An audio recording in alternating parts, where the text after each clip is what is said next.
Майами выиграл у Лос-Анджелес Лейкерс в третьем матче финальной серии плей-офф Национальной баскетбольной ассоциации. Встреча прошла в спортивном комплексе Дисней в Орландо и завершилась со счетом 115-104. Самым результативным игроком матча стал легкий форвард Майами Джимми Батлер, сделавший трипл-дабл, не совершив при этом ни одного трехочкового броска. Счет серии до 4 побед стал 2-1 в пользу Лейкерс. Следующая игра противостояния пройдет 7 октября.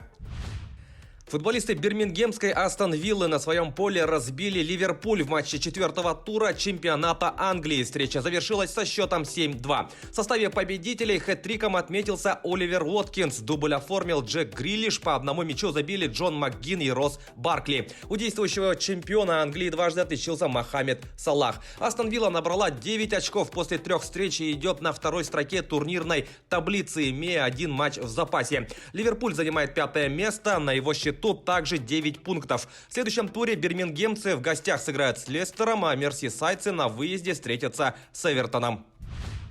Московская «Динамо» со счетом 2-0 одержала победу над Краснодаром в домашнем матче 10-го тура Тинькофф российской премьер-лиги. Результативными ударами отметились Вячеслав Грулев и Данил Лесовой. «Динамовцы» прервали беспроигрышную серию быков, которая составила 7 матчей. В турнирной таблице чемпионата «Динамо» идет на 6-й строке, набрав 17 очков. Краснодар занимает 8-е место, имея в активе 15 пунктов. В 11-м туре бело-голубые на выезде сыграют с московским ЦСКА, а краснодарцы дома примут казанский «Рубин».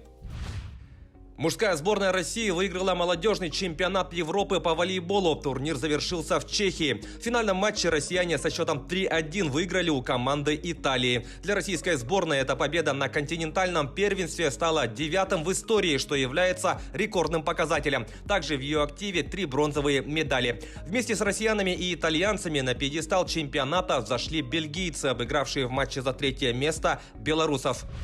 Московский ЦСКА на своем льду обыграл омский «Авангард» в матче регулярного чемпионата континентальной хоккейной лиги. Встреча завершилась со счетом 4-2. В составе армейцев дубль оформил Максим Мамин. По одной шайбе забросили Константин Акулов и Николай Голдобин. У проигравших отличились Оливер Каски и Егор Чинахов. ЦСКА одержал 5-ю победу к ряду. Команда возглавляет таблицу западной конференции, набрав 21 очко. «Авангард» лидирует на Востоке, имея столько же баллов. В следующем матче армейцы дома встретятся с московским «Динамо», а омский клуб на своем льду сыграет с новосибирской «Сибирью».